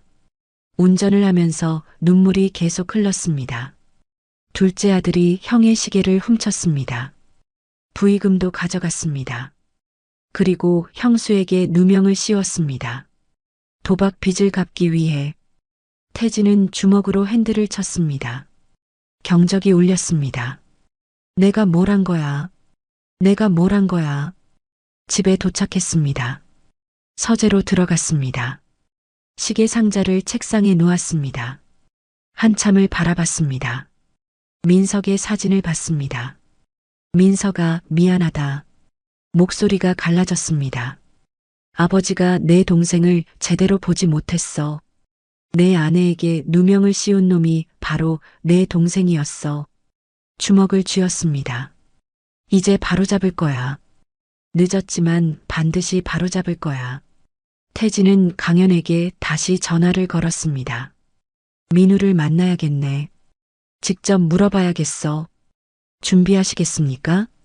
그래. 모든 증거를 모아줘. 통장 내역, 시계 다. 알겠습니다. 태진은 전화를 끊고 창밖을 바라봤습니다. 이제 진실과 마주할 시간이었습니다. 고통스럽지만 피할 수 없는 시간. 태진은 심호흡을 했습니다. 각오를 다졌습니다. 10년 동안의 거짓을 끝낼 시간이었습니다. 태진은 결심했습니다. 지원을 만나야 했습니다. 직접 물어봐야 했습니다. 그날 밤 8시였습니다. 태진은 국제시장으로 향했습니다. 지원이 편의점에서 일하는 시간이었습니다. 편의점 앞에 도착했습니다. 유리창 너머로 지원이 보였습니다. 카운터에 서서 손님을 받고 있었습니다. 태진은 차 안에서 기다렸습니다. 1시간이 지났습니다. 2시간이 지났습니다. 밤 10시가 되었습니다. 편의점 문이 열렸습니다. 지원이 나왔습니다. 다른 직원과 인사를 나누고 골목으로 걸어갔습니다. 태진은 차에서 내렸습니다. 지원아. 태진이 불렀습니다. 목소리가 떨렸습니다. 지원이 멈춰섰습니다. 천천히 돌아봤습니다. 가로등 불빛 아래서 두 사람이 마주 섰습니다. 지원의 얼굴이 창백해졌습니다. 눈이 커졌습니다. 아버님? 목소리가 떨렸습니다. 믿을 수 없다는 표정이었습니다. 태진은 한 걸음 다가갔습니다. 지원은 뒤로 물러섰습니다. 무서워하지 마. 그냥 이야기 좀 하려고. 태진의 목소리는 부드러웠습니다. 지원은 고개를 숙였습니다.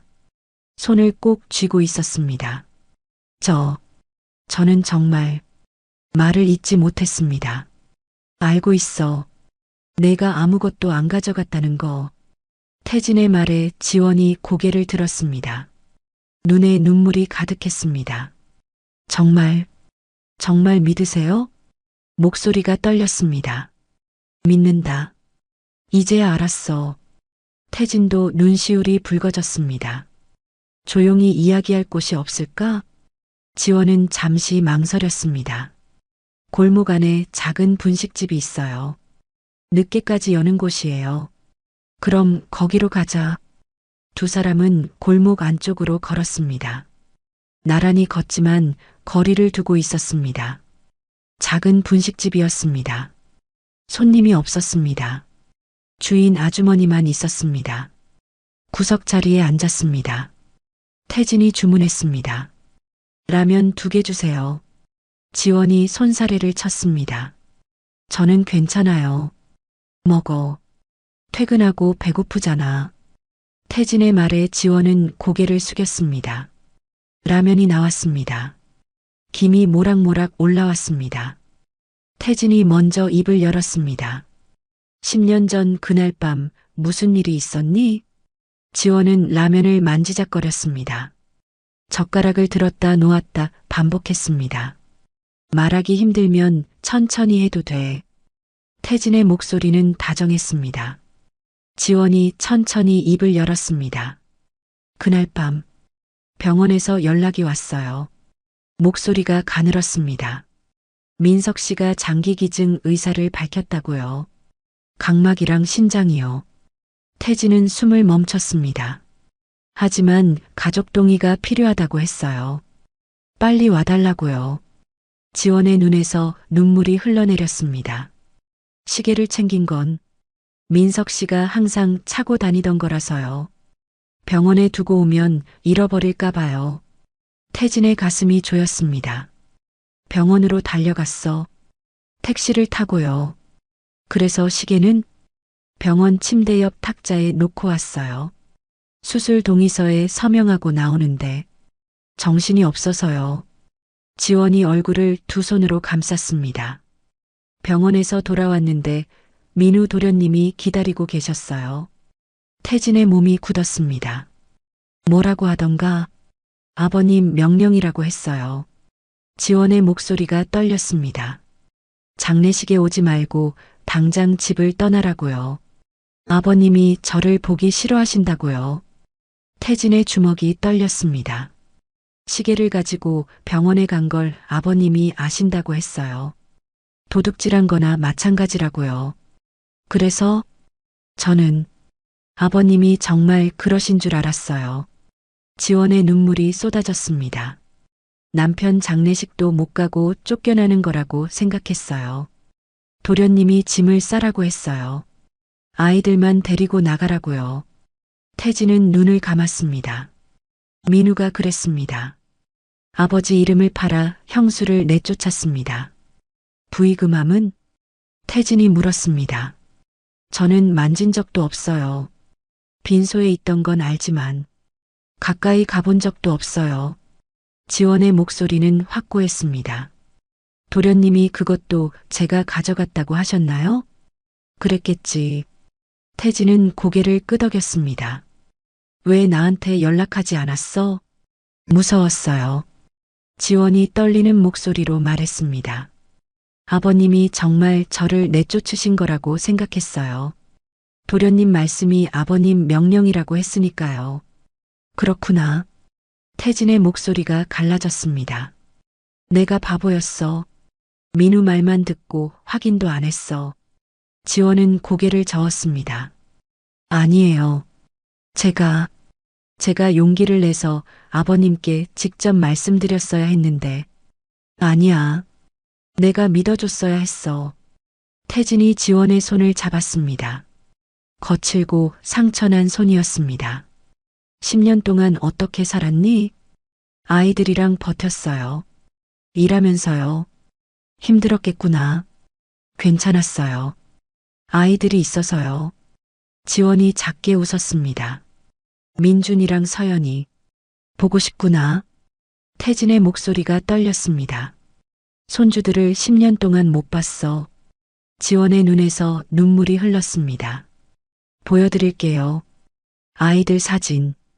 핸드폰을 꺼냈습니다. 사진을 보여줬습니다. 교복 입은 아이들이었습니다. 밝게 웃고 있었습니다. 많이 컸네. 태진이 사진을 오래 들여다봤습니다. 민석이 닮았어. 민준이가. 네, 다들 그래요. 서연이는 너 닮았고. 그렇게 말씀해 주셔서 감사해요. 두 사람은 잠시 침묵했습니다. 라면은 식어 있었습니다. 태진이 다시 입을 열었습니다. 이제 집으로 돌아와. 지원이 깜짝 놀랐습니다. 예, 우리 집으로. 너와 아이들. 안 돼요. 저는. 왜 안 돼? 넌 내 며느리야. 태진의 목소리에 힘이 실렸습니다. 하지만 민우 도련님이. 민우는 내가 처리할 거야. 지원은 고개를 저었습니다. 아직은 안 돼요. 아이들이 혼란스러워 할 거예요. 그럼 언제? 시간을 주세요. 조금만요. 태진은 고개를 끄덕였습니다. 알았어. 하지만 약속해라. 네. 도망가지 마. 이번엔 꼭 연락하고. 지원이 고개를 끄덕였습니다. 약속할게요. 태진은 지갑을 꺼냈습니다. 돈을 꺼내 테이블에 놓았습니다. 이건. 지원이 당황했습니다. 아이들 병원비야. 민준이 천식 치료하고 서연이 심장 검사받아. 어떻게 하셨어요? 알아봤지. 내가 어떻게 사는지. 지원의 눈에서 눈물이 쏟아졌습니다. 받을 수 없어요. 왜? 받을 자격이 없어요. 무슨 소리야? 넌 내 며느리고 그 아이들은 내 손주야. 태진의 목소리가 떨렸습니다. 받아. 제발. 지원은 한참을 망설이다가 돈을 집었습니다. 손이 떨렸습니다. 감사합니다. 목소리가 막혔습니다. 내가 미안해. 10년을 혼자 고생하게 해서. 괜찮아요. 아니야. 괜찮지 않아. 태진이 일어섰습니다. 이제 그만 가봐야겠다. 늦었으니까. 지원도 일어섰습니다. 집까지 바래다 드릴게. 괜찮아요. 혼자 갈 수 있어요. 아니야. 바래다 줄 거야. 두 사람은 분식집을 나왔습니다.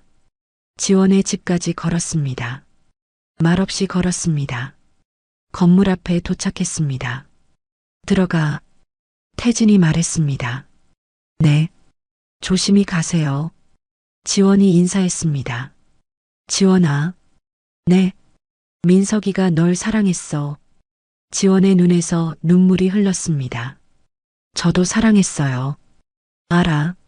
이제 알아. 태진은 돌아섰습니다. 걸어가면서 눈물을 닦았습니다. 10년 만의 대화였습니다. 10년 만의 진실이었습니다. 이제 할 일이 남았습니다. 민우와 마주해야 했습니다. 태진은 주먹을 쥐었습니다. 결심이 단단해졌습니다. 다음 날 아침이었습니다. 태진은 일찍 일어났습니다. 잠을 설쳤지만 몸은 가벼웠습니다. 진실을 알았으니까요. 아침 8시였습니다. 태진은 민우에게 전화를 걸었습니다. 여보세요, 아버지? 민우의 목소리가 들렸습니다. 평소처럼 밝았습니다. 오늘 저녁 집으로 와라. 태진의 목소리는 차갑게 가라앉아 있었습니다. 무슨 일이세요? 할 이야기가 있다. 저녁 7시에 집으로 와. 알겠습니다. 전화를 끊었습니다. 태진은 강연에게도 연락했습니다. 오늘 저녁 집으로 와주게. 민우와 대면할 거야. 준비하겠습니다. 모든 증거 자료를 가져가죠. 고맙네. 하루가 천천히 흘렀습니다. 태진은 회사에 가지 않았습니다. 집에서 준비를 했습니다. 서재 책상 위에 서류들을 펼쳐놓았습니다. 민우의 통장 사본, 도박 사이트 거래 내역, 사채업자 명단, 그리고 가장 중요한 증거, 민석의 시계가 든 상자. 오후 6시였습니다. 강연이 도착했습니다. 더 많은 서류를 가져왔습니다. 회장님, 추가로 확인한 게 있습니다. 뭔가? 민우 씨가 10년 전 당일 병원에 갔다 온 기록이 있습니다. 태진의 눈이 커졌습니다. 병원? 네. 민석 회장님이 계셨던 병원이요. 새벽 4시쯤 들어갔다가 5시에 나왔습니다. 그때가, 네.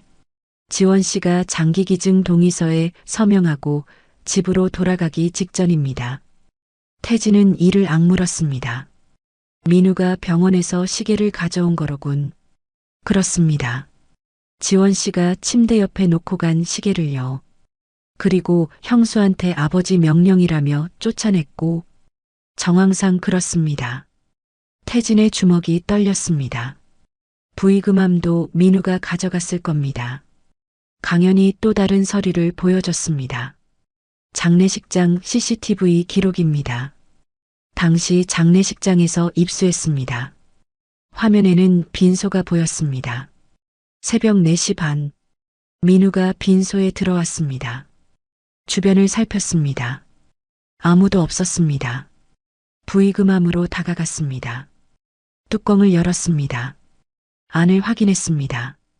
그리고 함을 들고 나갔습니다. 태진은 화면을 보며 눈물을 흘렸습니다. 내 자식이 이런 짓을. 목소리가 떨렸습니다. 죄송합니다, 회장님. 강연이 고개를 숙였습니다. 아니네. 자네 잘못이 아니야. 태진은 눈물을 닦았습니다. 이제 곧 올 거야. 준비하자. 강연은 서재 한쪽 커튼 뒤에 숨었습니다. 녹음기를 준비했습니다. 저녁 7시였습니다. 초인종이 울렸습니다. 태진은 심호흡을 했습니다. 현관으로 나가 문을 열었습니다. 민우가 서 있었습니다. 양복을 단정하게 입고 있었습니다. 웃고 있었습니다. 아버지 왔습니다. 들어와. 태진의 목소리는 평온했습니다. 거실을 지나 서재로 갔습니다. 민우가 앞서 걸었고 태진이 뒤따랐습니다. 서재 문을 닫았습니다. 앉아라. 태진이 책상 뒤 의자에 앉았습니다. 민우는 맞은편 소파에 앉았습니다. 무슨 일로 부르셨습니까? 민우가 물었습니다. 여전히 웃고 있었습니다. 10년 전 이야기를 하려고. 태진의 목소리가 차갑게 변했습니다. 민우의 미소가 조금 굳었습니다. 10년 전요? 그래. 형 장례식 때 말이야. 태진은 책상 서랍을 열었습니다. 시계 상자를 꺼냈습니다. 민우의 얼굴이 하얗게 변했습니다. 이게 뭔지 아니? 태진이 상자를 밀어줬습니다. 민우는 대답하지 못했습니다. 입술이 떨렸습니다. 내 사무실 책장 뒤에서 찾았다. 태진의 목소리는 낮고 위협적이었습니다. 아버지, 그건 형 시계지. 형이 평생 아끼던 시계. 민우는 고개를 숙였습니다. 내가 병원에서 가져온 거지? 아니에요. 저는. 거짓말하지 마. 태진이 또 다른 서류를 꺼냈습니다. 병원 출입 기록이야. 10년 전 4월 15일 새벽 4시 내가 병원에 들어갔어. 형이 있던 병원에. 민우의 얼굴에서 핏기가 쏙 빠졌습니다. 그리고 5시에 나왔지. 형수가 집으로 돌아가기 직전에. 아버지, 설명할 기회를. 설명? 뭘 설명할 건데? 태진이 일어섰습니다. 내가 병원에서 시계를 훔쳐왔지. 형수가 침대 옆에 놓고 간 시계를. 민우는 고개를 들지 못했습니다. 그리고 형수한테 뭐라고 했어? 아버지, 말해. 뭐라고 했어? 태진의 목소리가 커졌습니다. 민우가 떨리는 목소리로 말했습니다. 아버지 명령이라고 했어요. 뭐? 장례식에 오지 말고 집을 떠나라고. 아버지가 그러셨다고 했어요. 태진의 주먹이 책상을 내리쳤습니다. 쿵! 소리가 서재에 울렸습니다. 내 이름을 팔아서 형수를 쫓아냈어? 죄송합니다. 왜 그랬어? 왜? 민우는 한참을 침묵했습니다. 그리고 천천히 입을 열었습니다. 돈이 필요했어요. 돈? 태진이 또 다른 서류를 꺼냈습니다. 이것도 알고 있어. 내 통장 내역이야. 민우의 눈이 커졌습니다.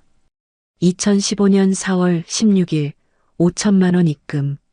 민우는 대답하지 못했습니다. 그리고 같은 날 2천만 원 출금. 도박 사이트에 아버지. 사흘 후 3천만 원 또 출금. 역시 도박이고. 태진은 민우 앞으로 다가갔습니다. 사채업자한테 빚이 8천만 원 있었지? 그래서 형 시계를 훔친 거야? 민우가 고개를 끄덕였습니다. 눈물이 흘렀습니다. 부의금함도 내가 가져갔지? 네. 1억이 넘는 돈을. 조문객들이 형을 위해 낸 돈을. 태진의 목소리가 떨렸습니다. 그 돈은 어디 갔어? 다 써버렸어요. 빚 갚고 도박하고 그리고 형수한테 누명을 씌웠어. 죄송합니다. 죄송하다고? 태진은 민우의 멱살을 잡았습니다. 너 때문에 형수가 10년 동안 고생했어. 쓰레기 줍고 하루에 3군데서 일하면서 아이들 키웠어. 민우는 울기만 했습니다. 손주들은 제대로 밥도 못 먹고 병원도 못 가고 살았어. 태진의 눈에서 눈물이 흘렀습니다. 다 내 때문이야. 민우를 밀쳐냈습니다. 민우는 바닥에 주저앉았습니다. 커튼이 움직였습니다. 강연이 나왔습니다. 손에 녹음기를 들고 있었습니다. 민우의 얼굴이 더욱 창백해졌습니다. 다 녹음됐네. 강연이 조용히 말했습니다. 그리고 이것도 있어. 강연이 노트북을 꺼냈습니다. 장례식장 CCTV 영상을 보여줬습니다. 민우가 부의금함을 들고 나가는 장면. 증거는 충분합니다. 강연이 말했습니다. 민우는 바닥에 엎드렸습니다. 아버지, 살려주세요. 살려달라고? 태진은 차갑게 웃었습니다. 내가 형수한테 그런 걸 말했어야지. 제발, 제발, 경찰에 넘길 거다. 아버지, 넌 내 아들이 아니야. 태진의 목소리는 얼음장처럼 차가웠습니다. 당장 나가. 민우는 일어나지 못했습니다. 나가라고 했어. 태진이 소리쳤습니다. 강연이 민우를 일으켜 세웠습니다. 가시죠. 민우는 비틀거리며 서재를 나갔습니다. 문이 닫혔습니다. 태진은 의자에 주저앉았습니다. 온몸이 떨렸습니다. 회장님, 강연이 다가왔습니다. 괜찮네. 이제 끝났어. 태진은 얼굴을 두 손으로 감쌌습니다. 눈물이 쏟아졌습니다. 지원이한테 어떻게 사과해야 할지 모르겠네. 천천히 하십시오. 10년이야. 10년을. 목소리가 막혔습니다. 강연은 태진의 어깨를 토닥였습니다. 한참을 그렇게 있었습니다. 태진은 천천히 고개를 들었습니다. 민석의 사진을 봤습니다. 민석아, 아버지가 이제 바로잡을게. 목소리에 결기가 돌아왔습니다. 내 아내 명예를 되찾아 줄게. 아이들도 데려올게. 태진은 일어섰습니다. 강연, 경찰에 신고해 주게. 알겠습니다. 모든 증거를 넘기고 민우를 처벌받게 해야 해. 그렇게 하겠습니다. 태진은 창밖을 바라봤습니다. 밤하늘에 별이 반짝이고 있었습니다. 긴 터널을 지나온 것 같았습니다. 이제 빛이 보였습니다. 10년의 거짓이 끝났습니다. 이제 진실을 세상에 알릴 차례였습니다. 일주일이 지났습니다.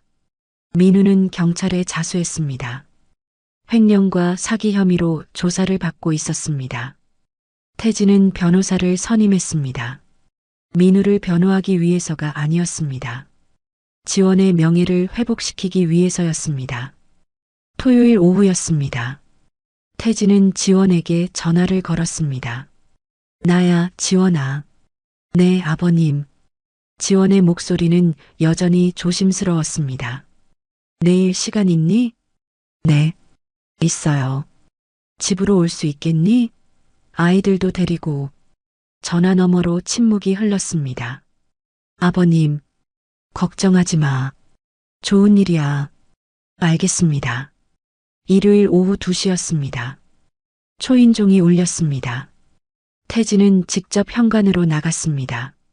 문을 열었습니다. 지원이 서 있었습니다. 깨끗한 옷을 입고 있었습니다. 머리도 단정하게 빗어 올렸습니다. 그 옆에 두 아이가 있었습니다.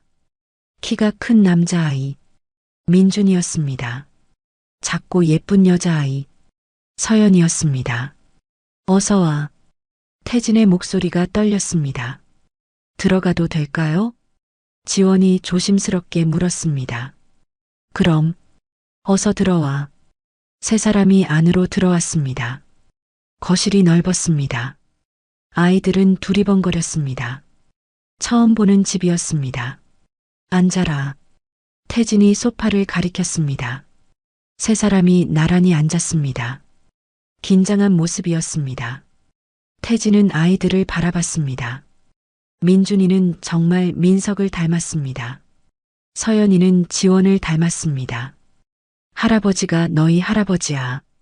태진이 말했습니다. 아이들은 어색하게 고개를 숙였습니다. 안녕하세요. 민준이가 먼저 인사했습니다. 목소리가 낮았습니다. 안녕하세요. 서연이도 따라 인사했습니다. 그래, 많이 컸구나. 태진의 눈에 눈물이 맺혔습니다. 엄마한테 들었어요. 할아버지가 우리를 찾으셨다고. 민준이가 조심스럽게 말했습니다. 그래, 10년 동안 못 본 게 할아버지 잘못이야. 아니에요. 서연이가 고개를 저었습니다. 할아버지 잘못이 맞아. 태진이 고개를 끄덕였습니다. 너희 엄마가 아무 잘못도 안 했는데 할아버지가 오해했어. 지원이 아이들의 손을 잡았습니다. 이제 다 끝났어요. 괜찮아요. 아니야. 괜찮지 않아. 태진은 가방에서 서류 봉투를 꺼냈습니다. 이게 뭐예요? 지원이 물었습니다. 명예회복 서류야. 변호사가 작성했어. 태진이 서류를 펼쳤습니다. 10년 전 사건의 진실을 밝히는 공식 문서야. 너는 아무 잘못이 없었다는 거. 지원의 눈에서 눈물이 흘렀습니다. 그리고 이건 통장이야. 또 다른 봉투를 꺼냈습니다. 10년치 생활비야. 내가 받았어야 할 돈. 아버님, 이건 너무. 받아. 내 권리야. 태진의 목소리는 단호했습니다. 그리고 아이들 교육비도 있어. 대학 갈 때까지. 민준이와 서연이가 눈을 크게 떴습니다. 정말 괜찮으세요? 지원이 떨리는 목소리로 물었습니다. 괜찮고 말고 너희는 내 가족이야. 태진이 아이들을 바라봤습니다. 민준아, 내 할아버지 천식 치료받았니? 네. 엄마가 병원 데려가 주셨어요. 많이 나았니? 네. 이제 숨쉬기 편해요. 태진은 고개를 끄덕였습니다. 서연아. 네. 심장 검사는?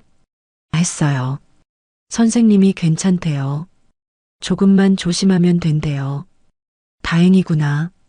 태진의 목소리가 부드러워졌습니다. 할아버지. 민준이가 입을 열었습니다. 응? 정말 저희랑 같이 살 수 있어요? 그럼. 이 집이 너희 집이기도 해. 서연이가 지원을 올려다봤습니다. 엄마, 정말이에요? 그럼 이제 엄마 일 안 해도 돼요? 서연이가 물었습니다. 지원의 얼굴이 굳었습니다. 엄마가 일 많이 했니? 태진이 조심스럽게 물었습니다. 네. 아침 일찍 나가서 밤늦게 들어와요. 우리 혼자 밥 먹을 때도 많아요. 서연이의 목소리가 작아졌습니다. 태진의 가슴이 미어졌습니다. 이제 안 그럴 거야. 엄마 일 안 해도 돼. 정말이요? 정말이야. 태진이 지원을 받습니다. 일 그만둬. 이제 아이들이랑 시간 보내. 아버님, 부탁이야. 10년 동안 고생 많이 했어. 지원이 눈물을 흘렸습니다. 감사합니다. 감사할 것 없어. 당연한 거야. 잠시 침묵이 흘렀습니다. 태진이 일어났습니다. 배고프지? 밥 먹자. 네. 아이들이 대답했습니다. 식당으로 갔습니다. 테이블에 음식이 가득했습니다. 태진이 아침부터 준비한 것이었습니다. 와, 서연이가 감탄했습니다. 많이 먹어. 태진이 아이들 앞에 반찬을 놓아줬습니다. 민준이가 밥을 한 숟가락 떴습니다. 천천히 씹었습니다. 눈물이 흘렀습니다. 왜 그러니? 태진이 놀라 물었습니다. 맛있어요. 오랜만에 이렇게 많이 먹어봐요. 민준이가 울먹였습니다. 태진은 숨이 막혔습니다. 많이 먹어. 앞으로 매일 이렇게 먹을 거야. 네. 식사가 끝났습니다. 태진이 아이들을 2층으로 데려갔습니다. 여기가 너희 방이야. 문을 열었습니다. 넓은 방이었습니다. 침대가 2개 있었습니다. 책상도 2개. 정말 저희 방이에요? 서연이가 뛰어들어갔습니다. 그래. 이제부터 여기서 살 거야. 민준이도 방으로 들어갔습니다. 창문으로 다가가 밖을 봤습니다. 정원이 보였습니다. 할아버지, 감사합니다. 민준이가 돌아서며 말했습니다. 눈에 눈물이 가득했습니다. 고맙긴. 할아버지가 미안해. 태진이 아이의 어깨를 토닥였습니다. 거실로 돌아왔습니다. 지원이 소파에 앉아 있었습니다. 아이들 좋아하네. 태진이 앉으며 말했습니다. 너무 감사해요. 지원이 고개를 숙였습니다. 지원아. 네. 민석이 묘같이 갈 수 있을까? 지원이 고개를 들었습니다. 눈이 붉어졌습니다. 네. 가고 싶어요. 그럼 내일 가자. 아이들도 데리고. 알겠습니다. 태진은 창밖을 바라봤습니다. 햇살이 따스했습니다. 10년이 늦었지만 이제라도 바로잡을 수 있어서 다행이야. 아버님, 응? 민석 씨가 행복해할까요? 그럼 당연히 행복해하지. 태진이 웃었습니다. 내가 아이들 잘 키웠어. 착한 아이들이야. 고맙습니다. 고마운 건 나야. 2사람은 한동안 말없이 앉아 있었습니다. 2층에서 아이들 웃음소리가 들렸습니다. 오랜만에 듣는 소리였습니다. 지원이 웃었습니다. 태진도 웃었습니다. 긴 어둠이 지나갔습니다. 이제 빛이 찾아왔습니다. 10년 만의 귀향이었습니다. 10년 만의 화해였습니다. 태진은 민석의 사진을 봤습니다. 벽에 걸린 가족 사진. 민석이 웃고 있었습니다. 민석아, 아버지가 약속 지켰어. 마음속으로 말했습니다. 내 아내의 명예 회복시켰고 내 아이들도 데려왔어. 눈물이 흘렀습니다. 이제 편히 쉬어. 지원이 태진의 어깨에 손을 얹었습니다. 아버님, 괜찮으세요? 응, 괜찮아. 태진이 눈물을 닦았습니다. 이제 정말 괜찮아. 해가 서쪽으로 기울었습니다. 집안에 따뜻한 빛이 가득했습니다. 오랜 시간이 지나 찾은 평화였습니다. 늦었지만 찾아온 행복이었습니다. 가족이 다시 모였습니다. 비록 한 사람은 없었지만 그의 사랑은 여전히 그곳에 있었습니다. 다음 날 아침이었습니다. 월요일이었지만 태진은 회사에 가지 않았습니다. 오늘은 더 중요한 일이 있었습니다. 아침 9시였습니다. 지원과 아이들이 거실로 내려왔습니다. 잘 잤니? 태진이 물었습니다. 네, 할아버지. 침대가 너무 푹신해요. 서연이가 웃으며 대답했습니다. 다행이구나. 할아버지, 오늘 아빠 묘에 간다고 하셨죠? 민준이가 조심스럽게 물었습니다. 그래. 준비되면 출발하자. 아침을 먹고 준비를 했습니다. 태진은 꽃다발을 준비했습니다. 흰 국화였습니다. 10시에 집을 나섰습니다. 태진의 차에 4명이 탔습니다. 1시간을 달렸습니다. 산 중턱에 있는 납골 땅이었습니다. 조용하고 평화로운 곳이었습니다.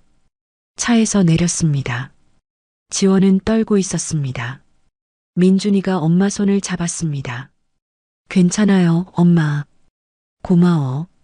지원이 아들을 보며 작게 웃었습니다. 납골당 안으로 들어갔습니다. 복도를 지나 한 곳에 멈췄습니다. 민석의 위패가 있었습니다. 사진도 걸려 있었습니다. 지원이 그 앞에 무릎을 꿇었습니다. 눈물이 쏟아졌습니다. 여보, 목소리가 떨렸습니다. 늦어서 미안해요. 이제야 왔어요. 아이들도 엄마 옆에 무릎을 꿇었습니다. 아빠, 민준이가 울먹였습니다.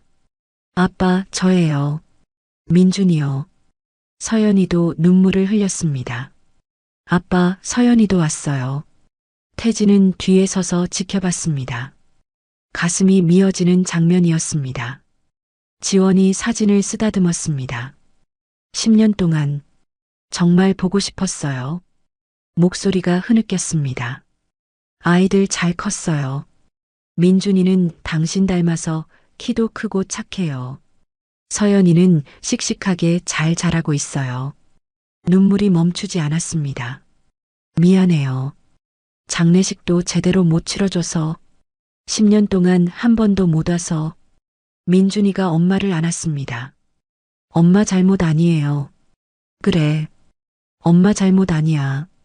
태진이 다가와 지원의 어깨에 손을 얹었습니다. 다 내 잘못이야. 내 잘못이 아니야. 지원은 한참을 울었습니다. 10년 동안 참았던 눈물이었습니다. 시간이 지났습니다. 지원이 조금 진정했습니다. 꽃을 바쳤습니다. 여보, 아버님이 진실을 밝혀주셨어요. 이제 누명을 벗었어요. 위패를 바라보며 말했습니다. 아이들도 이제 할아버지 집에서 살게 됐어요. 걱정하지 마세요. 민준이가 앞으로 나섰습니다. 아빠, 저 열심히 공부할게요. 아빠처럼 훌륭한 사람이 될게요. 서연이도 말했습니다. 아빠, 저도 착하게 살게요. 엄마 도와드릴게요. 태진이 무릎을 꿇었습니다. 아들의 사진 앞에서 민서가 목소리가 떨렸습니다. 아버지가 늦었다. 10년이나 늦었어. 눈물이 흘렀습니다. 내 동생이 그런 짓을 했어. 아버지가 제대로 못 봤어. 주먹을 쥐었습니다. 내 아내한테 누명을 씌우고 내 자식들을 고생시켰어. 다 아버지 잘못이야. 지원이 시아버지 옆에 앉았습니다. 아버님 괜찮아요. 아니야. 괜찮지 않아. 태진은 고개를 저었습니다. 하지만 이제라도 바로잡았어요. 그걸로 됐어요. 고맙다, 지원아. 두 사람은 말없이 앉아 있었습니다. 아이들도 조용히 아버지 사진을 바라봤습니다. 한참의 시간이 흘렀습니다. 태진이 일어섰습니다. 민서가 약속한다. 아들의 위패를 바라보며 말했습니다. 내 아내 이 아버지가 잘 돌봐줄게. 내 아이들도 잘 키울 거야. 목소리에 힘이 실렸습니다. 내가 남긴 가족, 아버지가 책임질게. 지원이 일어나 마지막 인사를 했습니다. 여보, 다음에 또 올게요. 아이들이랑 자주 올게요. 밖으로 나왔습니다. 햇살이 따스했습니다. 차로 돌아가는 길이었습니다. 민준이가 할아버지에게 물었습니다. 할아버지, 작은아버지는 어떻게 됐어요? 태진은 잠시 멈췄습니다. 경찰 조사를 받고 있어. 감옥에 가요? 그럴 거야. 민준이는 고개를 끄덕였습니다. 나쁜 짓을 하면 벌을 받는 거죠? 그래. 그게 맞는 거야. 할아버지는 슬프지 않으세요? 어린 서연이가 물었습니다. 태진은 잠시 생각했습니다. 슬프지. 내 아들이니까. 그럼 왜 벌을 받게 해요? 잘못한 건 잘못한 거야. 가족이라고 해서 잘못을 덮으면 안 돼. 서연이는 고개를 끄덕였습니다. 알겠어요. 차에 탔습니다. 돌아가는 길이었습니다. 차 안은 조용했습니다. 하지만 무거운 침묵은 아니었습니다. 평화로운 고요함이었습니다. 집에 도착했습니다. 오후 2시였습니다. 거실에 앉았습니다. 태진이 입을 열었습니다. 지원아, 네, 아버님. 내일부터 내 이름으로 통장을 만들어줄 거야. 아버님, 매달 생활비가 들어갈 거고 아이들 학비도 따로 준비했어. 지원은 고개를 저었습니다. 너무 많이 주시는 것 같아요. 많긴. 당연한 거야. 태진이 단호하게 말했습니다. 넌 내 며느리고 민석이 아내야. 당연히 받아야 할 거야. 감사합니다. 그리고 민준아, 내 할아버지, 내가 원하는 대로 공부해. 뭐든 할 수 있어. 정말요? 그래. 할아버지가 다 도와줄게. 민준이의 눈이 빛났습니다. 저, 의사가 되고 싶어요. 의사? 네. 아빠처럼요. 사람들을 살리는 의사요. 태진의 가슴이 뭉클했습니다. 그래. 좋은 꿈이야. 할아버지가 꼭 도와줄게. 감사합니다. 서연이도 손을 들었습니다. 저는요? 저는 선생님이 되고 싶어요. 선생님? 네. 착한 선생님이요. 태진이 웃었습니다. 좋아. 그것도 멋진 꿈이야. 아이들이 웃었습니다.